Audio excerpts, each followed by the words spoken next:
শায়েখ নিজামুদ্দিন রহমাতুল্লাহি আলাইহি তার একটা ঘটনা।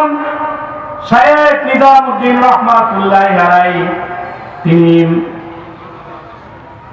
মুরিদদেরকে নিয়ে আলোচনা করতেছিলেন।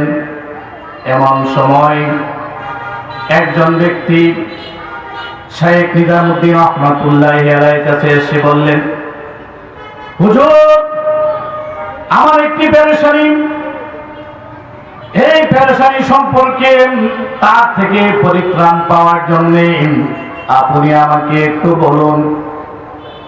শায়েখ নিজামুদ্দিন রহমাতুল্লাহি আলাইহি তার কথার কোনো ভ্রুক্ষেপ করেন নাই। কয়েকবার যখন বলছেন, শায়েখ নিজামুদ্দিন রহমাতুল্লাহি আলাইহি তিনি বিরক্ত হয়ে আবার বলছেন, ভাই রে, তুমি একটা পেরেশানি নিয়ে আমার কাছে আসলেন, আর আমি নিজামুদ্দিনের 4টা পেরেশানি, এই 4টা পেরেশানি আমাকে করে করে কাটছে। লোকটি আবার মনে করল, হুজুরের আবার কিসের পেরেশানি? হুজুররা হইল আল্লাহ তাআলার ওলি, হুজুররার কোনো পেট নাই, হুজুররার কোনো খাওয়ার নাই, দরকার নাই, হুজুররার কোনো পেরেশানি আবার কিসের কিসের পেরেশানি হুজুর? সে মনে মনে এটা ভাবতেছে। আল্লাহর ওলি বুঝতে পেরেছেন, ডাক দিয়ে বললেন, হে আমার মুরিদ, শোনো আমার শাগরেদ, আমার 1 নম্বর পেরেশানি হলো, আল্লাহ তাআলা কোরআনে পাকের মধ্যে সূরা লুকমানের মধ্যে বলছেন, ওয়া ইয়ালামু মা ফিল আরহাম, আল্লাহ তাআলা ভালো জানেন মার পেটের সন্তানটা ভালো হবে না মন্দ হবে। আমি নিজামুদ্দিন জানি না, আমি মার পেট থেকে ভালো হয়ে জন্মগ্রহণ করেছি না বন্ধ হয়ে জন্মগ্রহণ করেছি, সেই জন্য এই পেরেশানি আমাকে করে করে খাইতেছে। মুরিদরা মাথাটা একটু নিচের দিকে নিয়ে নিল, কারণ মুরিদ যে ভাবনা, তিনি যেটা ধারণা করেছিলেন সেটা হয় নাই। এবার নিজামুদ্দিন রহমাতুল্লাহি আলাইহিকে বললেন, শায়েখ, আপনার দ্বিতীয় পেরেশানি কি? দ্বিতীয় পেরেশানি আপনার কি? শায়েখ নিজামুদ্দিন রহমাতুল্লাহি আলাইহি এবার ডাক দিয়ে বললেন, দ্বিতীয় পেরেশানি হলো, আল্লাহ তাআলা হাসরের ময়দান যখন কায়েম করবেন, সূর্য যখন অর্ধ হাত মাথার উপরে আসবেন, ওই কঠিন বিভীষিকার ময়দানে মানুষের গুনার কারণে মানুষের মগজগুলি বাতের মারের মতো টকবক করে পাক উঠতে থাকবে। ওই কঠিন বিভীষিকার ময়দানে আল্লাহ তাআলা আরশের ছায়া ব্যতীত আর কোনো ছায়া থাকবে না।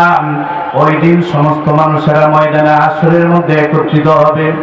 50,000 বছরের সময় পরিমাণে একদিন হয়ে যাবে হাসরের ময়দানে।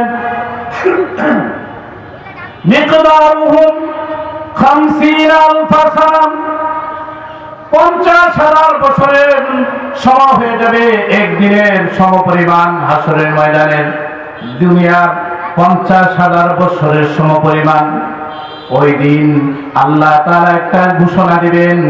এই ঘোষণার মধ্যে আল্লাহ তাআলা এই ঘোষণাটা কোরআনে পাকের সূরা ইয়াসিনের মধ্যে উল্লেখ করেছেন, ওয়ামতাযুল ইয়াওমা আইয়ুহাল মুজরিমুন আলাম আ'হাদ ইলাইকুম ইয়া বানি আদম আল্লা তা'বুদুশ শাইতান ইন্নাহু লাকুম আদুউম মুবিন।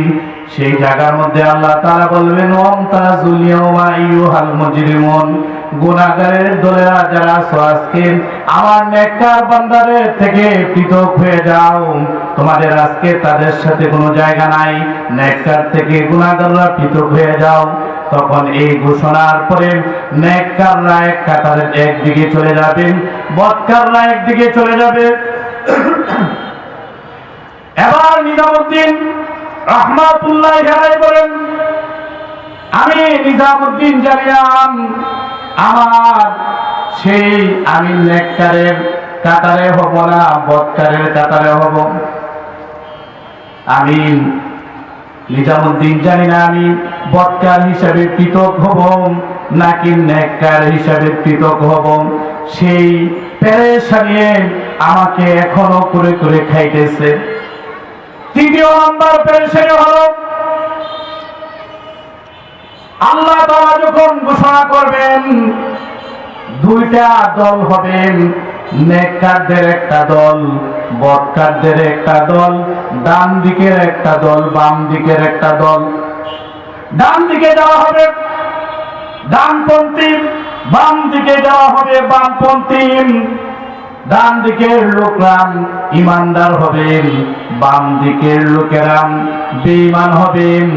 আল্লাহ তাআলা এই লাইন যখন ধরবেন, নির্দেশ দিবেন, নিজামুদ্দিন রহমাতুল্লাহি আলাইহি বলেন, আমি নিজামুদ্দিন জানি না আমি ডানপন্থী হব নাকি বামপন্থী হব, এটা আমি জানি না। আমি নেককারের কাতারে থাকবো না বদকারের কাতারে থাকবো, এটা আমি জানি না। সেই জন্য আমার পেরেশানি। চতুর্থ নম্বর পেরেশানি হলো, আল্লাহ তাআলা যারা নেককার হবেন তাদের ডান হাতে আমলনামা দিবেন, আর বদকার যারা হবেন তাদের বাম হাতরা, তাফসীরে কিতাবের মধ্যে আসছে, তাদের বাম হাতরা ভেঙ্গে এই মুখ দিয়ে ভিতর দিয়ে নিয়ে পিছনের দিকে দিয়ে তাদের আমলনামাটা দিবে, বদের আমলটা দিবেন। তখন আমি নিজামুদ্দিন জানি না হাসরের ময়দানে আল্লাহ তাআলা ডান হাতে আমল দিবে না বাম হাতে আমল দিবে। সেই জন্য আমার সব সময় পেরেশানি, সব সময় আমার পেরেশানি। আল্লাহর ওলিরা এইভাবে ওনারা চিন্তা চেতনা তাদের ছিল, এইভাবে তাদের পেরেশানি ছিল।